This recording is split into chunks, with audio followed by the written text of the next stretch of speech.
Jalan ke Surabaya. Jangan lupa mampir Delta Plaza. Hari ini saya ketemu dengan sosok luar biasa bernama Bapak Erik Kurnia Ananta. Salam olahraga, Pak. Luar biasa. Pak, pertanyaan simpel adalah badminton atau bulu tangkis? Terserah sih, sama aja. Cuman saya lebih sering menyebutnya badminton. Apa sih, Pak? Sebenarnya kalau kita lihat dari cerita ke belakang ya, perbedaan badminton dan bulu tangkis atau memang ada historinya, Pak? Perbedaan badminton sama bulu tangkis, kayaknya cuma penamaan dari negara aja ya, dari asal usul ya. Asal usul. Mungkin ya. Kalau di Indonesia lebih familiar badminton atau bulu tangkis, Pak? Bulu tangkis kalau Bulu di tangkis ya. Indonesia. Oh, oke. Karena kalau kita mengutip dari sebuah pertanyaan badminton dan bulu tangkis itu kalau dari era-era tahun 90-an ya, Pak, daerah saya ya. Kalau kita mau main badminton itu kayaknya kok lebih olahraga yang bisa kita mainkan dengan semua level masyarakat. Tapi kalau udah bulu tangkis, waduh ini atlet nih. Waduh, wajib ada klubnya, benar nggak sih, Pak Heri? Persepsi aja lah kalau itu ya. Benar ya, Pak ya. Sama aja. Oke, Pak, sebagai di PBSI Jatim, Pak, kan Bapak sebagai Kabid Binpres, Ya. itu kepanjangannya apa sih, Pak Erik? Kepala Bidang Pembinaan dan Prestasi. Nah, Kepala Bidang Pembinaan dan Prestasi. Kalau merunut dari sebuah pertanyaan adalah bagaimana pembinaan bulu tangkis di Indonesia, Pak, terutama di Jatim, Pak? Kalau di Jatim sendiri ya, kalau di Indonesia bukan ranah saya harusnya saya Ya. jawab ya. Kalau di Jatim sendiri ya, sekarang 1 tahun hampir, ya 1,5 tahun inilah. Ini justru lagi semangatnya, lagi bangkitnya aura perbulu tangkisan di Jawa Timur. Dan atlet-atlet juga lagi semangatnya untuk mengembalikan ini kejayaan bulu tangkis di Jawa Timur. Oke, mengembalikan kejayaan. Pernah di era momen tahun berapa, Pak? Jawa Timur itu menerbitkan banyak atlet, Pak. Dari dulu Jawa Timur ini gudangnya atlet bulu tangkis. Oke. Ya, Dari jadi dulu, Pak? dari dulu. Dulu ada banyak juga klub-klub besar di Jawa Timur. Oke. Cuman saya juga tidak akan membahas Ya. berapa tahun terakhir, mungkin 10 tahun terakhir kenapa kok Meredup. menurun, meredup Jawa Timur Meredup. gitu ya. Nah, tapi di era kepengurusan yang sekarang ini yang baru dilantik tahun lalu ya, Mei tahun 2022. 22, ya, pada Ini dengan Pak Ketumnya Tony Wahyudi ini baru setahun setengah ini berhasil mengangkat lagi Jawa Timur auranya ini ya, menjadi oke. semangat, kegiatan juga semakin banyak, klub-klub juga semakin apa ya, semakin bergairah. bergairah Bergairah. lagi gitu. Kalau kita bicara atlet bulu tangkis di klub-klub raksasa Ya, ya, klub-klub ya. raksasa yang di Jawa Tengah ya, kita tahu ada klub raksasa yang sponsornya rokok itu, Ya. lalu yang di DKI Jakarta, DKI di Jawa ya. Barat itu banyak klub besar. Kalau kita lihat atletnya, biodatanya atletnya, mungkin hampir 80% itu Jawa Timur, Jawa Timur. kelahiran dari Jawa Timur. Oh, oke. Ini sesuatu yang luar biasa. Jadi atlet binaan Jawa Timur itu dia bisa melakukan ekspansi ke Jawa Tengah, Jawa Barat, dan mungkin ada provinsi gitu, Pak. Iya ya, jadi ya banyak yang direkrut ya. Oh, direkrut, tanda Banyak kutip, yang secara direkrut ya. profesional. Betul, secara profesional banyak yang Oh. direkrut gitu, sama klub-klub besar di luar Jawa Timur gitu. Nah, makanya sekarang ini di kepengurusan yang saat ini kita ini pingin mengembalikan gairah di Jawa Timur supaya klub-klub dan atlet-atlet ini gak usah jauh-jauh ke luar provinsi deh. Jawa Timur ada nih, Jawa Timur gudangnya aja nih. nih. Nah, Jawa Timur ini juga bisa mengorbitkan nih. Mengorbitkan. Nggak harus melalui klub-klub sana gitu. Pak, saya tertarik dengan kalimat bahwa ketika seorang pemain atau atlet, kita sebutnya adalah pindah ekspansi ke other provinsi mungkin ya, Pak. Terkait tentang fee itu antara klub ke pemain ke atlet atau klub antar klub atau seperti apa, Pak? Yang selama ini, Pak? Secara aturan itu sudah diatur. Oke, sama ada dari aturannya. pusat, ADART-nya juga sudah ada gitu. Jadi memang tidak semua ada fee, tidak semua harus ada fee. Oke. Tapi untuk yang punya ranking-ranking tertentu di nasional itu memang ada peraturannya gitu, ada fee-nya berapa kalau mau. Ada minimalnya, standarisasinya. Ada lah, dia ada levelingnya lah. Levelingnya. Oke. Tapi biasanya atlet itu cuman tertarik bahwa di klub-klub besar itu mereka akan mendapatkan fasilitas. Fasilitas berupa apa Pak biasanya? Fasilitas itu asrama, mereka Oke. dikasih tempat tinggal, makan, semua free, bahkan sekolah pun free. Dan terpenting lagi itu kalau mereka mengikuti kejuaraan di mana-mana, di luar kota, itu dibiayain.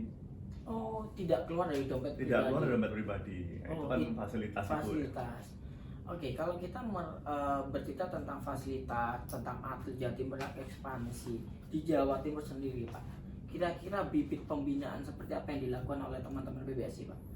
Jadi gini, pembinaan pun itu kan pasti semua dari klub ya. Ya.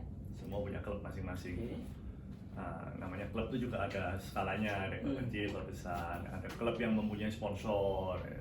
Tentunya klub yang mendapat sponsor dari perusahaan-perusahaan itu kan kita semua tidak dipungkiri ya. Nah, bulu tangkis ini kan, badminton ini kan olahraga yang nggak murah. Benar, Ya, benar, Pak. mau dibilang murah ya bisa murah, sepatu bisa murah, raket bisa murah.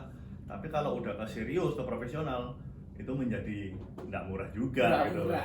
karena kita sehari latihan pagi sore senar itu buat pukul ribuan kok sekali Iya, latihan iya. itu kan cepat putus. Senar kalau kita bicara profesional bagus ya 80.000 100.000. Ya. Grip kok lebih Kok, mahal nah, lagi nih, ya, kok. kok lebih mahal lagi. Lebih penting lagi kalau kita udah mengarah ke atlet profesional itu kita harus sering bertanding. Oke. Untuk mengasah keterampilan Mengasah kita kita, punya skill. mental kita itu jam terbang kan, bertanding. Nah, bertanding ini kan tidak selalu di kota itu. Oh, dia bisa ikut turnamen di Di kota-kota mana-mana gitu. Kalau skala Jawa Timur aja ya mungkin di Jawa Timuran. Tapi kalau udah Sirnas, sirkuit nasional, itu ya ke Jakarta, ke Medan, ke Batam, ke Bali, ke Bandung, udah kemana-mana. Itu biayanya kan nggak murah. Oke, untuk mengikuti turnamen nih, kita ngomong atlet junior Pak ya, mungkin junior saya kurang paham nanti berapa usianya. Itu ketika dikirim ke turnamen skala kecil antar provinsi, di provinsi yang sama atau mungkin di other provinsi dengan skala turnamen mungkin nasional Pak ya. Itu proses seleksi atau klub yang menyodorkan untuk diseleksi? Untuk ikut turnamen, Ya. itu daftar, Pak. Oh, daftar. Siapapun boleh daftar. Jadi saya tidak tahu pastinya berapa tahun terakhir ini seorang atlet untuk mengikuti pertandingan itu dia harus punya ID. ID. Ini tertarik nih, Nah. karena saya suka bulu tangkis tapi nggak ngerti. Harus punya ID, betul. Oke. Zaman saya juga belum ada itu ID. Tapi zaman saya itu banyak praktek pencurian umur. Nah, ya, oke. Nah, pencurian umur. Oke, Nah, ini menarik. saat ini itu sudah minim sekali karena seorang atlet kalau mau ikut pertandingan harus punya ID. ID. Dia harus mendaftarkan. Daftarnya ke PBSI. Mendaftarkan ke BPSI. Ngeluarin ID card. Bukan, dia nanti keluar nomor ID. Oh, nomor ID. BPSI. Jadi ID untuk mendapatkan ID itu syaratnya banyak. KK, Oke. akte kelahiran, Akte kelahiran. NISN, NISN, ya, ini terbaru nih. lalu surat pernyataan orang tua, lalu apa lagi ya? Ada 6 kok. Oke, Ada 6. Yang lalu ada 5, ini ada tambahan lagi 1, 6. Nah, sedangkan kan kita tahu semua ini kan yang ngeluarin negara Ya. dan semua itu codingnya. Ya, Kodi. Nah, coding. Nah, itu jadi kalau ada yang nggak sesuai, maka ID nggak dikeluarin. Oke, yang berhak mengeluarkan ID adalah PBSI dengan persyaratan yang diperbolehkan semua calon atlet mendaftar. Ya. Benar ya Pak ya? Kita mungkin ngomong lebih ke edukasi karena MAK Channel ini salah satu programnya adalah edukasi. Oke. Pak, seandainya Adit nih hari ini melihat ada sebuah kejuaraan turnamen di provinsi sebelah Jawa Barat, anggap aja. Saya punya bibit nih, saya bisa, tapi saya nggak pernah ikut klub Pak. Bisa nggak saya Nggak mendapatkan bisa. ID? Karena untuk ID itu harus melalui klub yang mendaftarkan. Oke, dari binaan klub didaftarkan PBSI kelola ID. Oke. Dan untuk proses ikut turnamen itu dari ID dikumpulkan Ya, dan jadi diseleksi. untuk ikut turnamen itu mendaftarkan harus online melalui SI ya. Namanya Oke. SI itu sistem informasi. Harus melalui itu. Yang mendaftarkan, yang punya passwordnya segala macam itu dari klub. Oke. Jadi klub yang bisa mendaftarkan. Nggak bisa perorangan nggak ikut klub tiba-tiba mau daftar, nggak bisa. Nah, jadi ini turnamen-turnamen resmi ya, yang sudah dapat rekomendasi ya dari PBSI maupun dari pusat maupun dari Jawa Timur. Tapi ada turnamen-turnamen yang sifatnya open, Oke. terbuka. Terbuka. Offline boleh. Semua Nah. orang boleh. Kalau offline boleh, itu nggak perlu punya ID pun bisa ikut. Oh, jadi jago kampung karena juara Boleh ikut. juara lomba bulu tangkis Agustusan gitu, Iya Pak. boleh. Boleh, Pak. Boleh. Ah, itu Pak, yang mungkin menjadi sebuah dilematis menurut saya ya. Saya ini banyak sekali ngikutin lomba Agustusan atau mungkin antar sekolah SD, SMP, SMA. Yang notabene mungkin orang tuanya juga belum tahu nih how to anak saya ini ikut ke klub sehingga menjadi seorang atlet nasional dari PBSI Jati, Pak. Ada nggak Pak program khusus babat alas mencari atlet sensasional di kampung-kampung dijadikan atlet, Pak? Jadi gini Pak, bulu tangkis ini kan pembinaan itu kan ada kelompok-kelompok usia ya. Ya. Ya, kita bicara kalau jago-jago atlet di kampung usianya berapa? Oke. Karena untuk pembinaan ini kita punya ada usia pradini. Pradini itu Usia usia berapa, dini. Pak? Pradini. Nah, kalau pemula 13-14, berarti 12-11 itu anak. Nah, 12-11, 10-9 itu dini. Dini. Di bawah 9 tahun itu pradini. Oke. Jadi pradini, dini, anak, pemula, remaja, taruna, dewasa. Ada kelompok. Jadi remaja itu 13-14, Oke. 15-16 itu pemula itu 13-14, 15-16 remaja, 17-18 taruna, Ya. 19 ke atas itu dewasa. Oh, dan 40 ke atas itu veteran. masing-masing punya turnamen berbeda-beda. Iya pasti. Luar biasa. Enggak, biasanya gini kalau Sirnas itu kan dibagi Sirnas A, Sirnas B, Sirnas C. Kalau Sirnas A itu untuk pemula, mulai pemula sampai taruna, taruna. Kalau Sirnas B itu nanti yang kecil-kecil, ya. Yang Sirnas C itu yang dewasa sama veteran gitu. Oh, jadi memang ada pengelompokan turnamen ya, Pak? Iya, dan setahun banyak sekali Sirnas itu. Setahun. Dan itu program dari PBSI. PBSI Pusat. Oke. Pernah nggak sih Pak antar klub ya, kita ngomong klub-klub bulu tangkis di Indonesia, mereka mengadakan turnamen yang memang diketahui PBSI, tetapi untuk skala usia tertentu yang akhirnya anak ini didiklatkan khusus untuk bisa menjadi atlet nasional. Ada nggak sih Pak program seperti itu, Pak? Jadi gini, sistem untuk prestasi di Indonesia itu klub-klub akan mengikuti pertandingan. Nah, bisa jadi di daerahnya masing-masing, atau bisa jadi kalau ada Sirnas mereka berangkat ikut Sirnas. Nah, semua pertandingan yang direkomendasi oleh PBSI Pusat itu ada poinnya. Poin. Ini dia ikut aja main di babak pertama kalah itu sudah dapat poin berapa.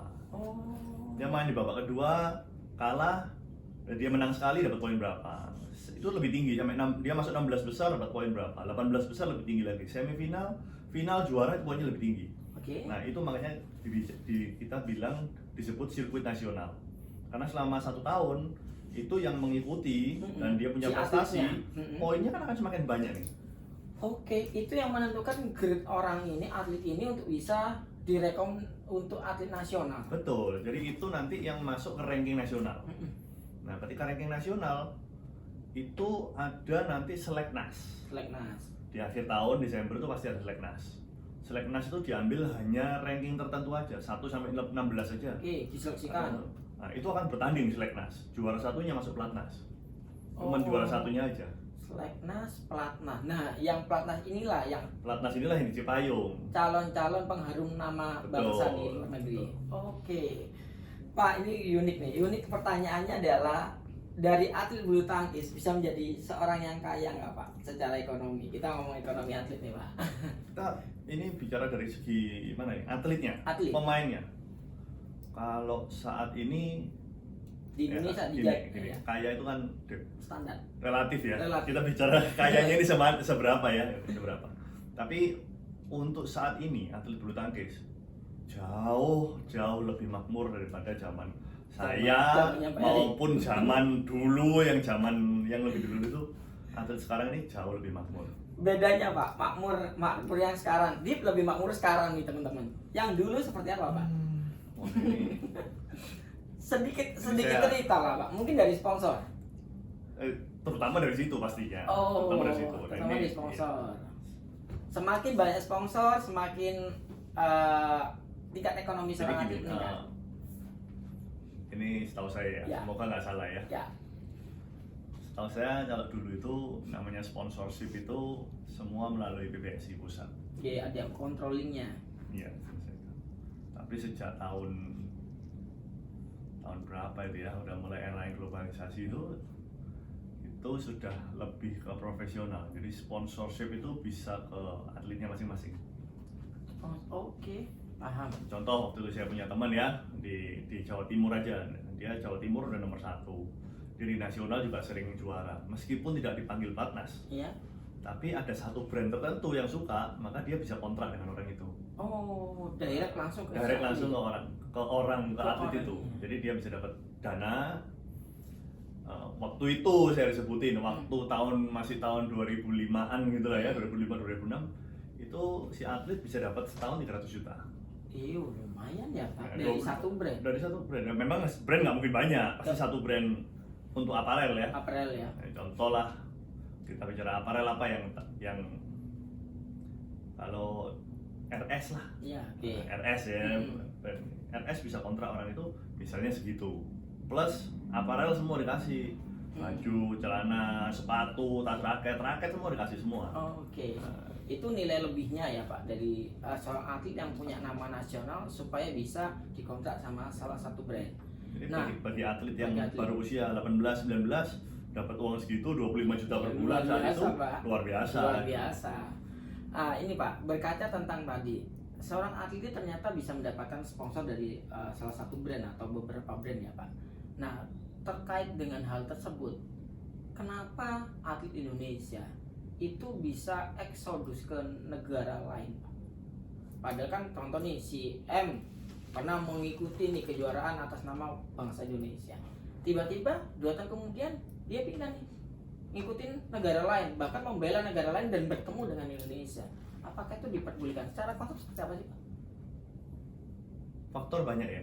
Oke. Cuman yang saya tahu pasti terjadinya seringnya karena kan persaingan di Indonesia juga sangat banyak kan. Persaingannya itu sangat banyak. Persaingan. Di Platnas pun juga persaingan juga sangat ketat. Dan itu kan ada promosi dan degradasi ya. Oke. Nah, ketika seseorang udah degradasi dari Platnas, berarti dia kan udah nggak mungkin main lagi di luar negeri Ya. kejuaraan. Sedangkan dia merasa masih punya tenaga, dia masih punya kemampuan, Iya. masih punya kemampuan tenaga dan dia masih merasa mampu. Nah, ketika ada peluang di luar negeri, kenapa nggak diambil? Oke. Ada peluang di luar negeri, termasuk mungkin nggak kira-kira atlet ini karena sponsornya dari luar negeri tersebut masuk, dia tanda kutip dikasih angka yang lebih gede, yuk ikut ke negara itu karena mungkin brand tersebut ada di negara tersebut. Kalau itu saya belum pernah dengar. Belum pernah dengar ya. Memang selama atlet-atlet ini masih tenaganya dibutuhkan di Indonesia untuk membela nama Indonesia, semua masih bertahan untuk membela negaranya. Oke, jadi pada intinya adalah ketika mereka sudah tidak masuk ke Platnas dan mereka masih menganggap bahwa aku bisa kok, ada tawaran dari negara lain, dan itu mungkin salah satu faktor terbesar ya Pak. Faktor terbesar pasti karena kemungkinan besar ya itu dia keluar dari Platnas, sudah didegradasi dari Platnas. Degradasi, lalu ada tawaran dari negara lain, kesempatan untuk menjadi sparring partner di sana, sekaligus menjadi pemain di sana. Ya kenapa enggak? Oke. PBSI Jawa Timur melahirkan banyak sekali atlet bulu tangkis yang bisa sampai mengharumkan nama Indonesia ke kancah dunia. Pak, 5-10 nama Pak. Sehingga nih teman-teman MAK, atlet-atlet atau orang tua yang melihat nih Pak, kita konsep MAK Network ini bisa tahu nih, oh ternyata di Jawa Timur ini gudangnya atlet. Nah, kira-kira antara 5-10 Pak, siapa aja Pak? Eranya Pak Erik sampai sekarang. Kalau sekarang yang masih top namanya Kevin. Oh, Kevin. Itu Jawa Kevin Timur. Sanjaya, Banyuwangi itu orang Banyuwangi. Waduh, saya taunya Jawa Barat ya. Kevin Sanjaya. Sony Dukunjoro pasti. Sony ya, Sony Surabaya. Pasti Surabaya. Lalu yang benar-benar top siapa ya? Kita bicara aja. Nggak ngetok-ngetok tapi sering masuk TV Pak. Alvin Yulianto. Alvin Yulianto itu juga Banyuwangi. juga. Kalau kita bicara Trikus Haryanto. Trikus Haryanto itu Jawa Timur ya Pak. Jawa Timur juga. Zamannya Pak Erik. Zaman saya Sony. Oh, Sony itu Alvin. Kalau cikal bakal ya Pak, Jawa Timur. Karena kalau kita bicara orang Jawa Timur, saya lebih hafal mereka itu dari klub mana. dari klub masuknya. mana. Meskipun mereka asalnya Jawa Timur. Iya. Karena yang membuat nama besarnya yaitu klub. Yang Klub gini, ini. mereka masuk ke pelatnas melalui klub itu, jalur klub itu. Mereka berlatih di klub itu, mereka juara, ranking poinnya dapat, dan mereka akhirnya masuk pelatnas. Jadi waktu kalau bicara kata saya cuma tahunya, oh itu dari klub ini, klub ini, klub ini, klub ini. Oh iya. Nah, padahal kalau kita lagi ngobrol-ngobrol, kok ngerti bahasa Jawa? Ya, saya dari Purwokerto. Purwokerto. Saya dari Jember. Oh ya, mereka eksodus ke klub yang mungkin di luar mereka tanah kelahiran gitu ya Pak ya. Iya. Oke Pak, pertanyaan simpel saya, ketika Anda menjabat posisi ini dan sama Bapak Ketua, diizinkan untuk Pak Erick ini melakukan apa ya, inovasi lah terhadap usia dini, turnamen ataupun pembinaan Pak. Target Anda Pak,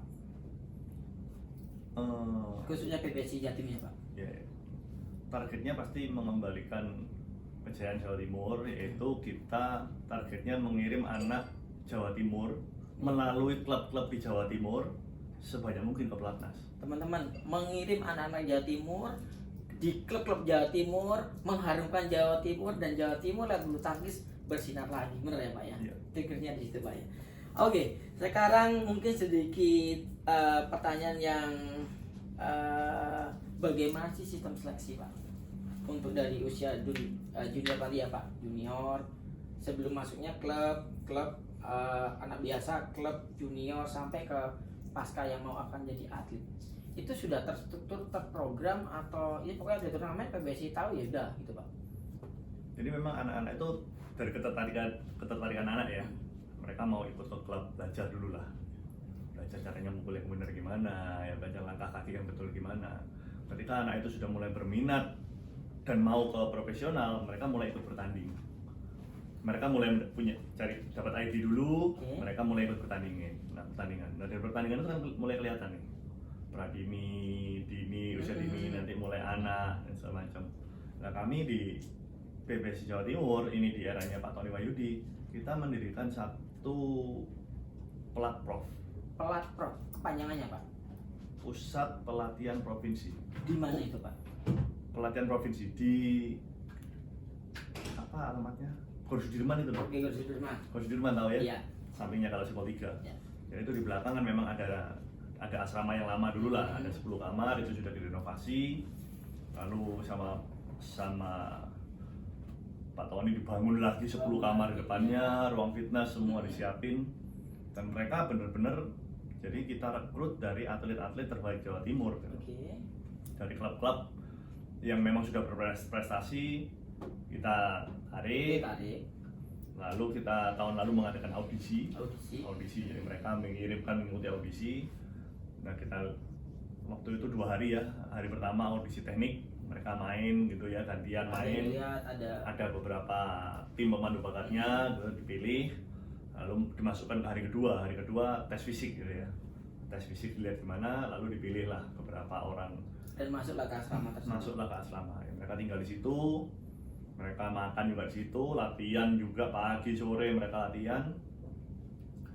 Sementara ini sih sekolah-sekolahnya mereka memberi izin. Nah, memberi itu mau saya tanyakan, tapi Anda jawab duluan. Sekolahnya mengizinkan? Sekolahnya mengizinkan mereka untuk mengikuti pelatihan. Pada saat ujian mereka tentunya harus kembali ya. Mereka tetap harus mengikuti ujian. Akademik wajib tetap kembali. Nah, bahkan yang jika sekolahnya tidak mengizinkan pun kita ada pilihan, ada sekolah pilihan, mereka boleh silakan pindah ke sekolah. Dengan biaya di cover sama teman-teman Iya, silakan pindah ke sekolah yang kerja sama kita. Tapi ya sampai hari ini belum ada. Sampai hari ini mereka semuanya mengizinkan, sekolahnya mengizinkan. Kan ini memang prestasi juga mengharumkan nama sekolahnya mereka kan, gitu ya. Harusnya mereka mengizinkan gitu. Yang penting untuk saat-saat penting mereka bisa kembali mengikuti kegiatan di sekolah. Oke. Lalu untuk kejuaraan-kejuaraan itu juga dibiayain sama Pemprov PBSI Jawa Timur. Oke. Ya, kembali lagi tadi tuh fasilitas itu lagi yang kita sediakan supaya atlet ini nggak perlu jauh-jauh ke sana deh. Cari fasilitas, nggak usah jauh-jauh ke Jawa Tengah, ke Jawa Barat di Jawa Timur sendiri ini ada gitu. Iya. Ya, tinggal berjuang aja, berlomba, berprestasi supaya nanti bisa masuk ke sini. Oke, Pak. Pertanyaan terakhir sebelum kita akhiri obrolan luar biasa ini, Pak. Anak kampung, dia punya talenta. Ternyata dia mau masuk klub. Masuk klub tuh bayar nggak sih, Pak? Ada yang bayar, ada yang enggak. Ada yang bayar, ada yang enggak. Nah, menurut Pak Erik nih, untuk teman-teman MAK Network, supaya nih anak yang punya talenta luar biasa, tapi secara ekonomi mungkin mau izin Pak, tidak memadai untuk masuk ke tanah ini. Ada nggak sih Pak program untuk teman-teman yang Jawa Timur usia dini sampai bisa menjadi atlet Pak? Ada nggak sih Pak program? Belum ada. Belum ada. Tapi Jadi, akan ada nggak Pak? Bisa dipikirkan ya. Tapi memang kita sekarang sasarannya ini dari PBSI Jawa Timur ya. Kalau usia dini, usia anak segala macam itu memang tanggung jawabnya klub Ya. untuk membina gitu ya. Nah, kita PBSI Jawa Timur, Platprof pun kita merekrutnya dari usia pemula, remaja, taruna. Dari usia 13, 14, 15, 16, 17, 18. Nah, di audisi yang tahun ini kita rekrut dari yang usia 12. Oke. Kelas anak. Berjenjang. Anak akhir lah ya. Karena memang sisa berapa bulan tahun depan ini juga mereka udah mulai Ya, udah 13, pemula ya, pemula. udah 13 gitu. Ya kita siapkan lebih dini lagi lah, gitu aja. Oke, luar biasa. Nih, sekedar pesan untuk teman-teman MAK Network bahwa Jawa Timur ini gudangnya atlet bulu tangkis. Saatnya Anda yang punya talenta, ikutin jalur audisinya, ikutin seleksi di klub-klub di Jawa Timur. Karena dengan Pak Erik dan struktur organisasi yang di PBSI Jatim, kita bisa mengharumkan nama Jatim di tingkat internasional. Bahkan kita boleh bilang adalah banyak kok atlet Indonesia dari Jawa Timur itu yang berprestasi di dunia. Benar ya Pak Erik ya? Oke Pak, satu kalimat atau mungkin satu kesan pesan buat pendengar atau YouTuber kita di MAK Network Pak. Terus saya baru tahu ini YouTube-nya MAK Network mengedukasi luar biasa, bahkan bukan justru untuk banyak hal ya, olahraga sekalipun ya, bukan hanya olahraga, bukan hanya di bisnis ya. Bukan hanya bisnis semua Pak. ya. Terus ikuti YouTube ini. Saya juga akan subscribe langsung habis ini. Saya ingin tahu ini ya, setelah ini apa aja yang dibahas. Saya juga mungkin dapat ilmu-ilmu, pengetahuan, info-info di luar bidang yang saya geluti saat ini. Oke, Demi intinya kemajuan kita semua ya. amin Pak. Jangan lupa subscribe, like, komen, dan share supaya network MAK Network ini semakin menjadi salah satu tontonan edukasi di Indonesia bahkan di dunia. Oke, sekian dari kami. Salam sehat, salam olahraga. Terima kasih Pak Erik. Luar biasa.